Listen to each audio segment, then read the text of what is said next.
أعوذ بالله من الشيطان الرجيم بسم الله الرحمن الرحيم والصلاة والسلام على أشرف المرسلين محمد صلى الله عليه وسلم بالما تنامسو دمسنين مغوكربا كاتاكاي فوتو دني ماليكونو أني ماليكوكا أو بلا جلينيا كما سبيسيال لا جيفلو كاتيكتي كاو جيدا كلو كورالالا من parenthèse ni do dele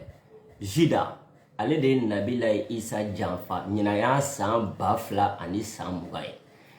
ay nabila isa janfa mukama juguya kileya ani ka jeton damadoni mine romain bolo ani jifu ka karamko baw bolo wala sakata nabila isa ira pour que u ka faga alors que ale ni nabila isa jera san saba kiraya kononana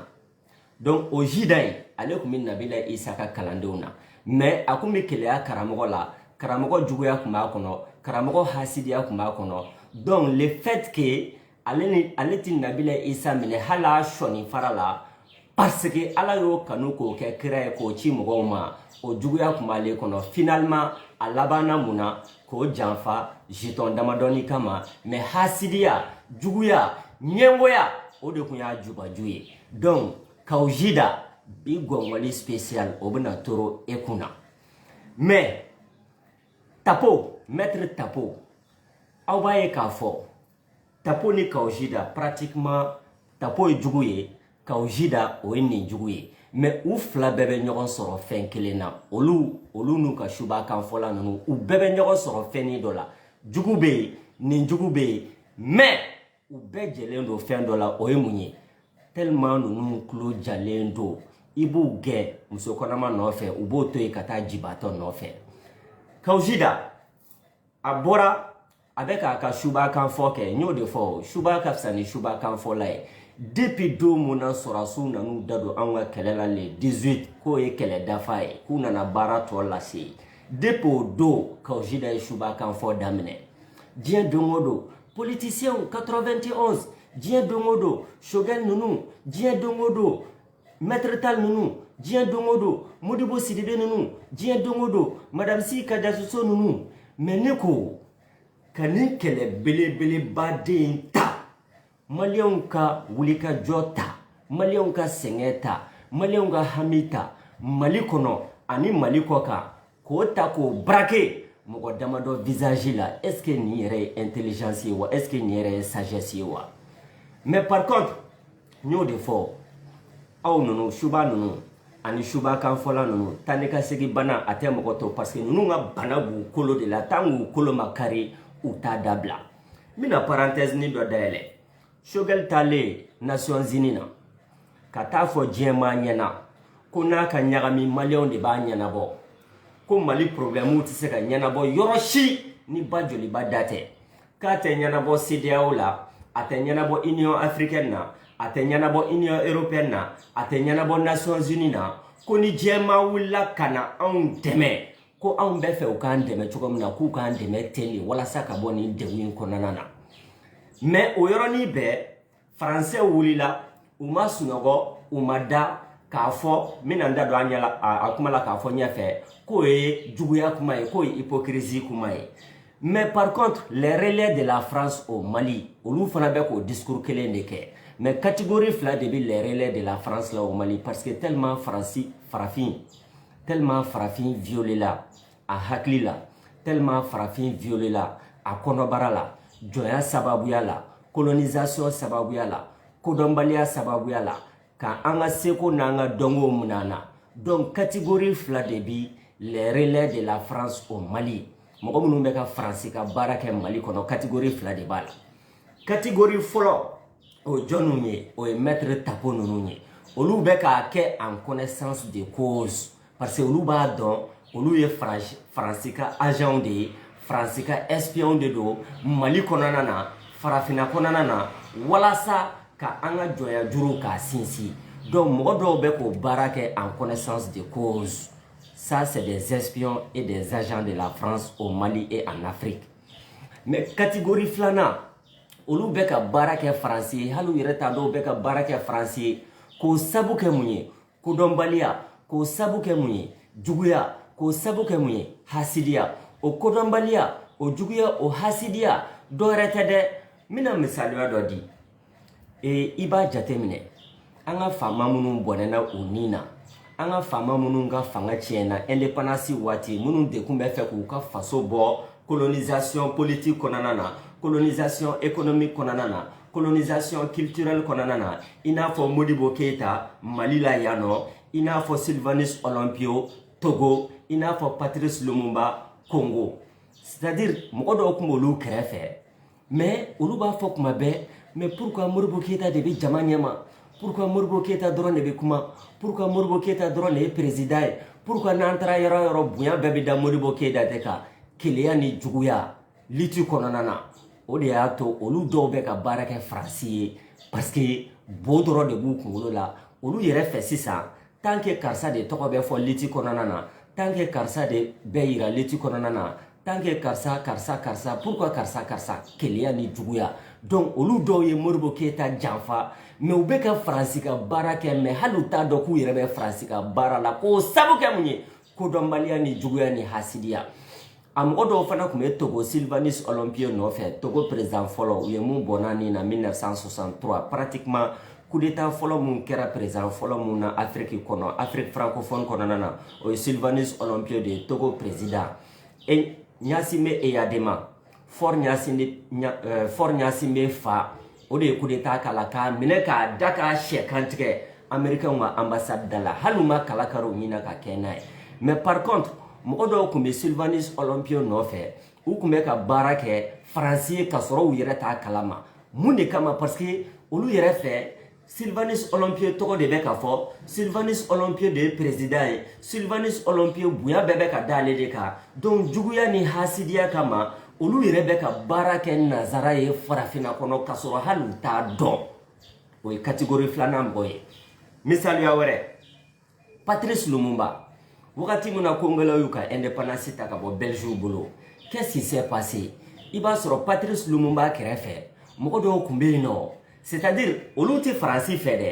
mais juguya ni hasidiya kama k'o ɲɛsin Patrice Lumumba ma k'o sabu kɛ mun ye ko Patrice Lumumba de bɛ kuma radio la o de bɛ kuma télé la o de bɛ jama ɲɛma kuma bɛɛ donc a juguya b'u kɔnɔ a hasidiya b'u kɔnɔ donc olu bɛ fɛɛrɛ bɛɛ lajɛlen tigɛ walasa ka kɛlɛ tiɲɛ Patrice Lumumba bolo walasa ka kɛlɛ tiɲɛ Congolais bolo u bɛ ka baara kɛ nazara ye kodɔnbaliya dɔrɔn de y'a base ye u yɛrɛ ka juguya kama ka sin leader ma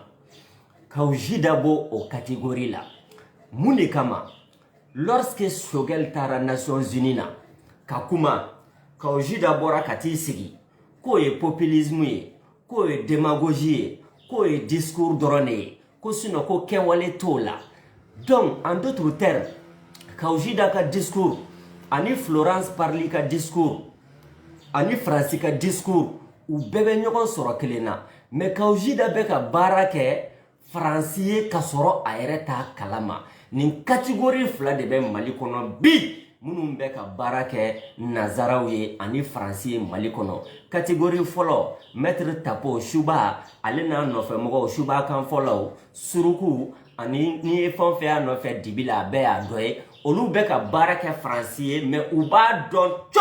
u bɛ ka baara mun kɛ parce que olu tɛ fɛ Mali ka avancer u tɛ fɛ Mali ka développer Mali juguya de b'u kɔnɔ Maliyɛnw hasidiya de b'u la parce que tant que Mali nafolo ma kɛ lemuruba ye k'o bɛn olu u musow u denw an'u nɔfɛmɔgɔw dama olu t'a dɔn k'olu ye Maliyɛnw ye tant que Maliyɛn wɛrɛ bɛ ka Mali mara mun tɛ olu ye mun tɛ olu musow ye mun tɛ olu denw ye mun tɛ olu terilakaw ye olu t'a dɔn k'a fɔ k'olu ye Maliyɛnw ye donc olu kɛn bɛ ka wulikajɔ bɛɛ lajɛlen de kɛ bi walasa fasoden jama ye mun fɔ ko Mali kura ka sigi ko refondation ka kɛ ko so pɛrɛnnen don ka so niveau mun na ko tugutugu ni bari tɛ se ka kɛ bilen k'an tɛ se ka bin siɲɛ ka kɛ bɔgɔ kan bilen ko ka so yɛrɛ ti ka soubassement ti ka Mali kura jɔ ko système kɔrɔ maɲi ko logiciel kɔrɔ maɲi ko k'a désinstaller ka système kura sigi ka logiciel kura sigi Maliyɛnw kunkolo la ani Mali kunkolo la dɛ métaphoriquement parlant olu ko k'o tɛ kɛ n tɛ mugu don a ti tɛntɛn ɲɛna ye o catégorie ninnu bɛ ka baara kɛ Faransi ye Ibousi y'a fɔ olu de ma ko la 5e colonne pour votre petite histoire la 5e colonne wakati mun na Portugais donna Guinée fasoden jugu ka Guinée walasa ka taa Sékou Touré ka fanga dafiri u ye débarquement kɛ Conakry ka marifaw ta ka muguw ta ka kisɛw ta k'u bɛ taa Sékou Touré ka fanga dafiri o de ye 5e colonie ye nin jugu ni nin jugu faralen ɲɔgɔn kan fo de ma ko 5e colonne o 5e colonne dɔw de bɛ ka baara kɛ Mali kɔnɔ bi maître Tapo b'o la Subaw b'o la Suba kanfɔlaw b'o la n'i ye fɛn o fɛn suruku nɔfɛ dibi la olu bɛɛ y'u dɔ ye olu bɛ ka baara kɛ mais u bɛ ka baara mun kɛ u b'a dɔn mais malheureusement malien dɔw fana bɛ ka baara kɛ Faransi ye i n'a fɔ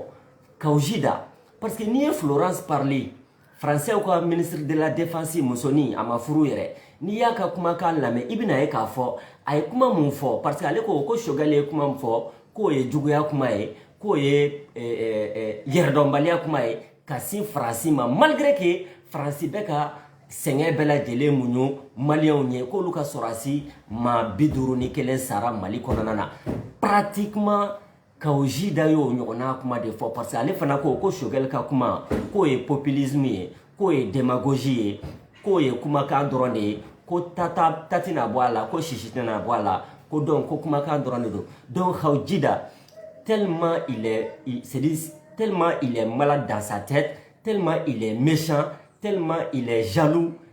de la réussite de Choguel parce que ale yɛrɛ fɛ sisan Choguel de réussira donc ale yɛrɛ fɛ sisan Choguel kɛra premier ministre ye o juguya n'o hasidiya kama dɛ donc pratiquement a bɛ ka baara kɛ nazaraw ye hali a yɛrɛ t'a dɔn a bɛ ka baara kɛ kun mun na nazaraw ye nin catégorie fila de bɛ Mali kɔnɔ bi aw b'a jate minɛ mun ye farafinw ka liti tiɲɛ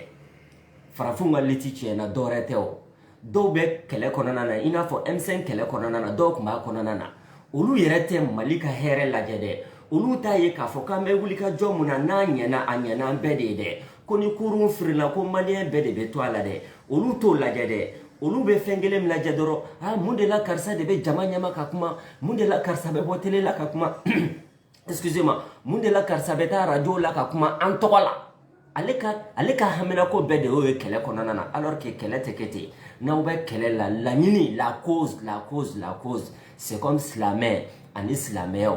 minnu bɛ ka bamuru ta bi ka silamɛw kun ci k'u dafara ka adamadenw kun ci k'u dafara ko diinɛ kama donc ni e ye silamɛya tengu o mɔgɔ damadɔ ka violence la ni e ye silamɛya tengu o mɔgɔ damadɔ ka faamuyabaliya la ni e ye silamɛya tengu silamɛ dɔw ka jɛnɛya la ni e ye silamɛya tengu silamɛ dɔw ka gulɔmi la ni e ye silamɛya tengu silamɛ dɔw ka suyɛni na ni e ye silamɛya tengu silamɛ dɔw ka ngalontigɛ la o donc e bɛ se k'a fɔ k'o ye silamɛya ye wa o ye mɔgɔ damadɔ de ka comportement ye mais malheureusement jate bɛ da nin fɛn fitinin ninnu de kan k'an ka kɛlɛ belebelebadenw ci an bolo ka sɔrɔ ka jamana sigi a sen sabara kɔnɔna na donc a tɔ bɛ sɔn ka kɛ worokarilen bɛ ka su sama ye don o don kɔngɔ bɛ na bo bɛ na minɔgɔ bɛ na ɲinɛ dɔ bɔra ɲinɛ wɛrɛ bɔra donc n'i y'i hakili dayɛlɛ dɔɔnin dɔrɔn kɛlɛ kɔnɔna na i b'i ka jɔyɔrɔnin kɛ France fana y'o de fɔ chaque génération doit découvrir sa mission, la remplir ou la trahir. Ko jamana kɛlɛ tɛ dɔwɛrɛ dɛ ko bɛɛ k'i jɔyɔrɔ fa soit i b'a fa walima i b'a janfa donc i k'i jɔyɔrɔ fa misiri kɔnɔ parce que misiri kɔnɔ bɛɛ n'i jɔyɔrɔ don n'i y'o kɛlɛ ninnu daminɛ les petits écervelés qui ne voient pas plus loin que le bout de leur nez minnu ka ɲɛta dan y'o nungalani sanfɛla ye kɔngɔ b'u kɔnɔbara la a b'u kunkolo la olu de b'a fɔ wari de dira aw ma walima anw taara premier ministre kun k'anw ye comédien de ye aw ye ticket ta ka taa anw lajɛ CICB la wa a ye ticket ta ka taa an lajɛ palais de la culture la wa a y'an ye ɲɛlɛbugu la wa an wulila ka taa aéroport la fasoko dɔrɔn de la mais les rappels profitent au croyant Karim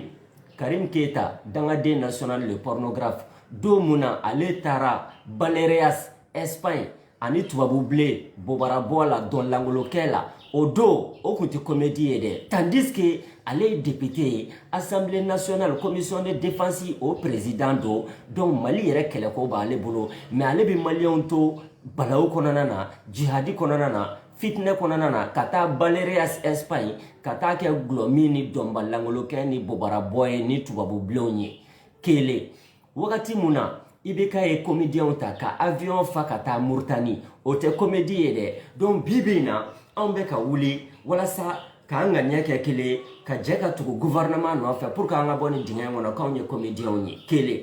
a filanan anw talen premier ministre tun bɛ ko terroriste bɛ ka fagali kɛ Mali fan bɛɛ n'an ka dumuni kɛ ani fa tɛ juru sara o tɛ kelen ye o parce que le combat politique c'est quoi le fait est que an wulila ka taa aéroport yɛrɛ la dɛ o ye k'a yira terroriste la ko malgré la peur malgré la menace on ne va pas céder, les Maliens ne vont pas céder. An bɛ wuli ka taa paratata piyan an bɛ se ka taa yɔrɔ yɔrɔ ka taa dɛmɛ don an ka gouvernement ma o kɛra aéroport ye o kɛra stade omnisport ye o kɛra 26 mars ye an bɛ taa o pi o de b'a yira diɲɛmaa na fana ko gɛlɛya b'an da la sɛgɛn b'an da la an bɛ ka faga kɔngɔ b'an na minɔgɔ b'an na mais o bɛɛ la le Malien ne va pas céder, on ne va pas céder à la peur. Sabanan o ye mun ye k'an ka ban an ɲɛ kolen ma k'a tilen don donc sisan anw ka soutien ka kɛ gouvernement ma k'an k'o to yen ko parce que ko terroristes bɛ jamana kɔnɔ djihadistes bɛ jamana kɔnɔ mɔgɔw bɛ ka faga an tɛna ban an ɲɛ kolen ma k'a tilen don dɛ parce que n'i banna i ɲɛ kolen ma k'a tilen don i ɲɛ kelen bɛ fiyɛ i tulo bɛ geren i nun bɛ geren finalement saya yɛrɛ bɛ s'i ma donc an b'an ɲɛ ko k'a jɛ pas hali n'o y'a sɔrɔ an ɲɛ kelen tilen don an bɛna maître Mohamed Ali Bacili lamɛn tapo a ye tapo ko k'a jɛ pas wahala a ma safunɛ k'a la Mohamed Ali Bacili an b'ale la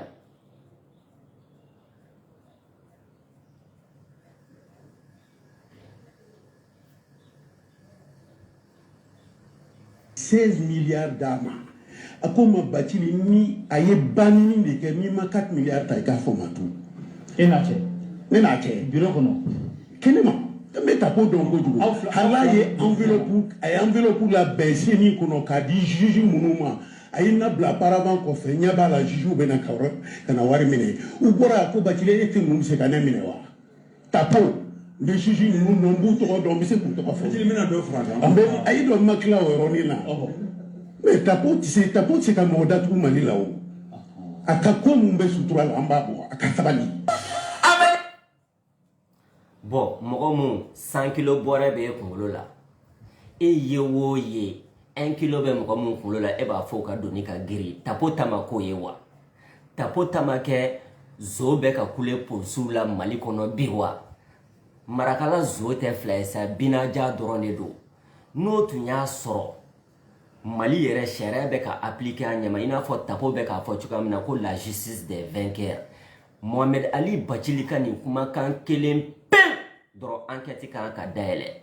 et puis tapo bi t'i sigi Ibousi ka place kan ouais Choguel ni Choguel yɛrɛ kan ka démissionner de k'i yɛrɛ di justice ma tapo ni dignité dɔɔni bɛ e fana na ni honneur dɔɔni bɛ e fana na ni danbe dɔɔni bɛ e fana na e kan ka plainte déposer Mohamed Ali Bacili kan k'a ye nin kumakan fɔ ko k'i y'a fɔ a ɲɛna k'i bɛna miliyari 4 de kuca Mali nafolo la ko bon o juge tɛ Mali kɔnɔ a kɛra cɛ ye o a kɛra muso ye o ko mun bɛ se ka e minɛ wa i ma da o ma dɔrɔn dɛ k'i ye bilen yɛrɛ minɛ donc tapo 100 kilo bɔrɛ mun b'i kunkolo la i ka doni i jija a la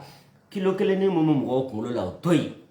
bamananw ko ten de o ko furalankalanin mun b'i ba sinamuso ɲɛ la e ɲɛ b'o de la o mais bɔbɛrɛ mun turulen don e yɛrɛ ba ɲɛ na dɛ k'e ɲɛ tɛ o la Nabila Issa alayhi salatu wassalam a y'o de fɔ ne jugez pas si vous ne voulez pas être jugé k'i kana mɔgɔw kiiri n'i tɛ fɛ i ka kiiri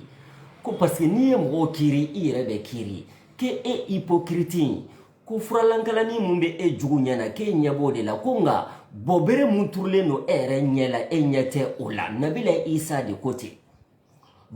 arabuw ko n'i bɛ si vitre so kɔnɔna na k'i ka n'i ka baara kɛ gabakuru fili ye mɔgɔw ma donc tapo e yɛrɛ bɛ si vitre so kɔnɔna na bɔbɛrɛ turulen don e ɲɛ la e ka baara tɛ dɔwɛrɛ ye furalankalanin mun bɛ mɔgɔw ɲɛna k'o kuma fɔ e ka baara tɛ dɔwɛrɛ ye k'i ka baara kɛ gabakuru fili ye mɔgɔw ma oui c'est ceci petit là les milliards 4 ka banni kɛ ka tila k'a fɔ ko juge tɛ Mali kɔnɔ ko mun bɛ se ka e minɛ donc ni dignité dɔɔni b'i la bi ta plainte déposé Mohamed Ali Bacili kan sɔni e k'a fɔ ko Choguel Kokala Maïga de kan ka démissionner ka taa ka million 600 justifié pôle économique la fiɲɛ ni fa ɲɛ tɔmɔ mais nunu bana mun b'u la a b'u kolo de la ni san mana tile bɛ ngoro daw la nin joro ta ko kelen ye changement refondation a bɛ nin kɛ dɛ donc bibi na enjeu saba de bɛ Mali kɔnɔ enjeu politique enjeu économique et enjeu sécuritaire enjeu politique ye mun ye an ye wulikajɔ mun kɛ ko ka Mali kura sigi ko kokolon minnu kɛra kunungo sigi kana kɛ o kan k'o ka dabila ko faso kana kɛ mɔgɔ damadɔ ta ye faso kana kɛ groupe dɔ ta ye faso kana kɛ clan dɔ ta ye a kana kɛ grain dɔ ta ye ko k'o dabila ko malien bɛɛ da kan ka don maliko kuma na jɛlenya la ladiriya la tilennenya la walasa malien bɛɛ bɛ se ka lafiya cogoya min na o baaraw daminɛna transition fɛ depuis le 7 juin ko ka assise nationale kɛ parce que aw b'a jateminɛ wagati mun na changement kun bɛ kɛ réforme kun bɛ kɛ mɔgɔ damadɔ spécialiste damadɔ expert damadɔ olu de bɛ t'u sigi bureau kɔnɔna na ka papiers labɔ k'a yira maliyɛnw na ko bɔn k'an bɛna nin kɛ changement ye k'an bɛna nin kɛ réforme ye o de la ATT échouera wagati mun na a ye Daba Jawara ta k'o sigi comité dɔ kunna comité d'appui aux réformes institutionnelles a ma se ka sira sɔrɔ parce que experts ni spécialistes de y'a baara kɛ donc a bɔra sanfɛ ka cun maliyɛnw kan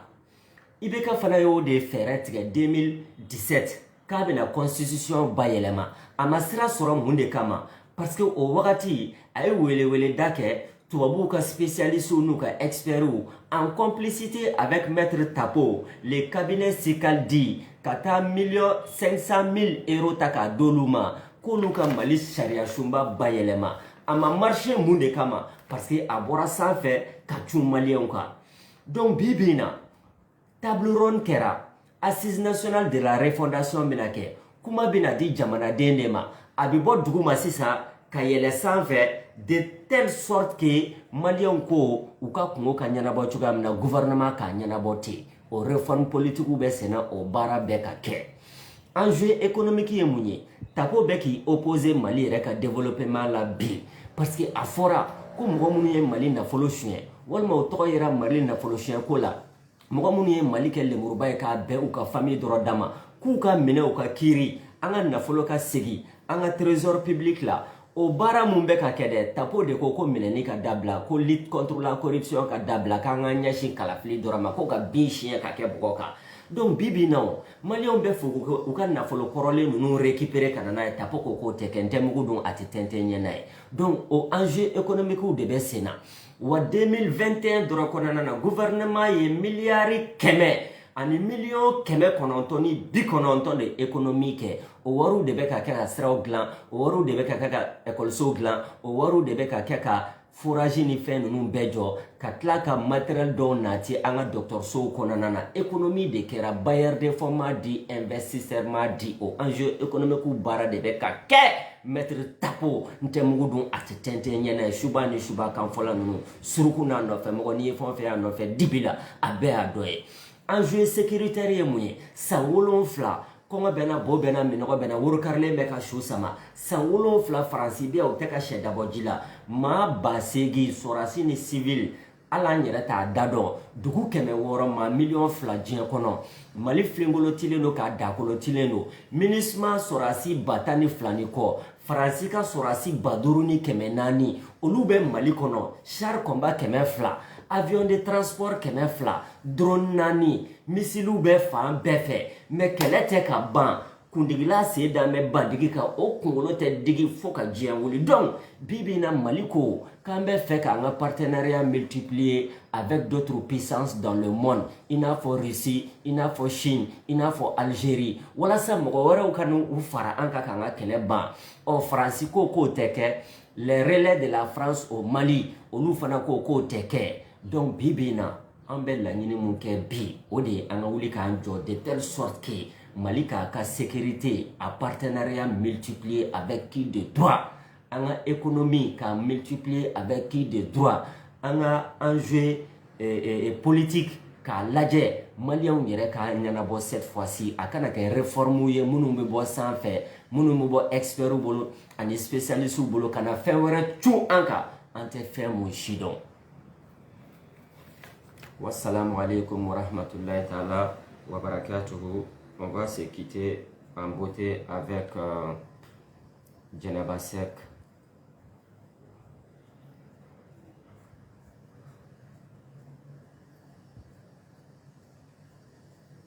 Wa barakatuhu, votre frère Taïrouba.